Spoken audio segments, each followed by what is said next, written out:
Hey there, my name's Katie, stay-at-home homeschool mom of 5 kiddos, and today I want to review a really fun family game that we enjoy. We actually have this in 3 different forms in our house. There's like a 2-person form, there's a Disney kind of younger kid form. If you've never played Codenames, the super high level of this is, I'm not a huge game person, so I want to tell you why I love it and what this doesn't include. Let me say that part first.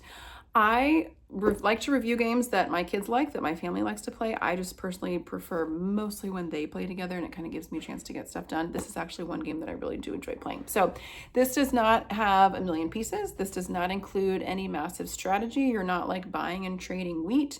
You don't have to keep track of this entire made-up world. If you love those games, I'm not saying you won't like this one, but if you're kind of on the fence of like, I don't know if I'm much of a game person, I'm not much of a game person, and this one's really fun. So high level gist of what this is. You have a cards set out in front of you on the table. I'm going to show you what a little map of the cards will look like.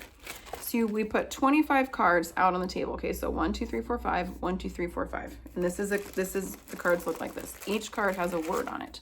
So this says the word scorpion. If we use the back of the card, this says the word Canada. So we would lay out 25 of these, and you get this little map, and you're assigned either all the cards that are in blue, or you're assigned the cards that are in red. So you're gonna look at these unrelated words, and let's say I have the red cards. I'm going to kind of be studying these. You could write them down separately if you want, or just keep looking at them. You have this little map to tell you which are yours.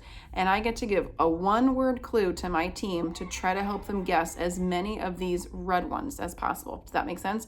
But I also need to be aware of what the blue ones are, because I don't want them to be, my clue has to relate to my words without it relating to their words. Because if I use the word bubbles, and car wash is one of these blue ones, but I'm trying to get them to guess the word soap. Does that make sense? I don't want to give a clue that's would accidentally make them guess my teammates. So some people think that's high pressure. I think it's very calm.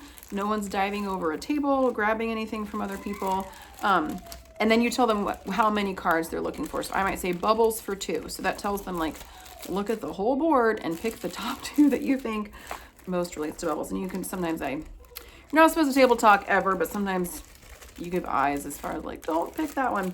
Anyway, very minimal cleanup. We have these word cards. We have the map cards. There's a timer, and then these mark which cards have been chosen by others or not. So if you're looking for a fun family game, I would say what age do they put on this as far as, does it say on here? Okay. It always does. It says ages 10 plus. I think you could play with a little bit younger, but obviously it's going to be harder for them if they don't recognize either certain places or countries or names of people. They're just going to be a little bit more confused. So probably 10 and higher. This is a really fun game for like teens, for adults. It comes in so many forms. I think we have almost all of them. It's a lot of fun.